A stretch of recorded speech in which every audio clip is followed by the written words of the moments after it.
नमस्कार मित्रांनो मैत्रिणींनो. CPI इन्फ्लेशनबद्दल मी 2-3 व्हिडिओ केले आहेत. त्याच्याबद्दल अजून जरा खोलात जाऊया. तर CPI इन्फ्लेशन म्हणजे काय? Consumer price index. ओके, ह्याच्यामध्ये वेगवेगळ्या आयटम्सला वेटेज दिलेलं आहे. ते वेटेज मी तुम्हाला आता सांगतो. फूड अँड बेवरेजेसला सगळ्यात जास्त वेटेज आहे, 54.18% आहे. त्याच्यानंतर आहे fuel for the car, scooter and trucks. Okay, त्याचं 7.8% आहे. पब्लिक ट्रान्सपोर्टसाठी अनदर 7.6% आहे.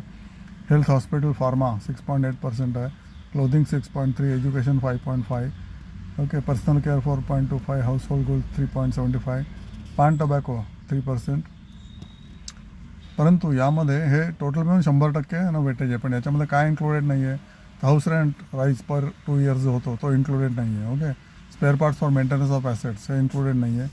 आपल्याला आपण जिथे राहतो त्याचा मेंटेनन्स असतो, सोसायटी मेंटेनन्स किंवा अपार्टमेंट मेंटेनन्स, तो इन्क्लुडेड नाही आहे पर इयरवाला. Okay, municipal taxes for houses not included. Insurance, fat insurance आपण देतो 30% for our car insurance policy, 2 wheeler insurance policy, स्वतःचा insurance policy. Okay, restaurant bills, okay, not included. नंतर vacation 1 in 2 years आपण करतो ते इन्क्लुडेड केलेलं नाही. एअर ट्रॅव्हल किंवा राजधानी एक्सप्रेसचं ट्रॅव्हल किंवा any of the those high level travels not included. त्यामुळे हे जे वेटेज आहे त्याच्यामध्ये हे 7-8 आयटम नॉट इन्क्लुडेड आहेत आणि ते आपण नेहमीच म्हणजे घेत असतो त्याचा लाभ. हाऊस रेंट, भाड्याच्या घरात राहतात त्यांचं भाडतच दर 2 वर्षाला भाडत असतं. स्पेअर पार्ट्स सारखे लागतच असतात. सोसायटी मेंटेनन्स दर 2 वर्षांनी भरायला लागतो. म्युन्सिपल टॅक्स दरवर्षी भरायला लागतो. इन्शुरन्स दरवर्षी भरायला लागतो. रेस्टॉरंट बिल्स दर महिन्याला भरायला लागतो आपण बाहेर जातो.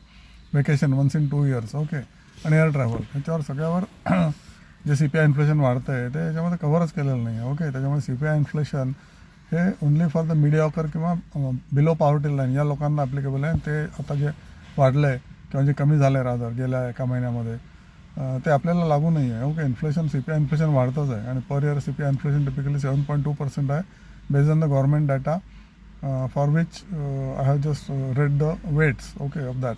त्याच्या व्यतिरिक्तसुद्धा जे इन्क्लुडेड नाही आहेत त्याच्यामध्ये जसं हाऊस रेंट वगैरे वगैरे ते अनदर 2-3% आहे. त्यामुळे इन्फ्लेशन 7.5% नाही, त्याच्यामुळे बरंच जास्त आहे आपल्यासाठी. त्याच्यामुळे तुम्हाला मार्केटबरोबर संसार करणं मस्त आहे. तुम्हाला सारखं काय सांगतं मार्केटबरोबर, कारण मार्केट तुम्हाला दर 3-4 वर्षांनी उत्तम परतावा देत असते. This is proven in the last 44 years and it will be proved again over period of time because of India's positive government, India's growing GDP आणि बरेच इंडियाचे पॉझिटिव्ह फॅक्टर्स आहेत. Okay, policies are good for business etcetera etcetera. आणि आपल्याकडे जी population आहे ती सारखी वरच्या स्तरावर जाण्याचा प्रयत्न करत आहे. ओके, त्याच्यामुळे तुम्ही इकडे लक्ष द्या आणि CPI इन्फ्लेशनला घाबरू नका. मार्केटमध्ये प्रवेश करा, अजूनही अपॉर्च्युनिटी आहे, बघा पडते का. आणि थँक्यू सो मच. चॅनल बघत राहा, तुमचा फायदाच होणार आहे. Thank you so much.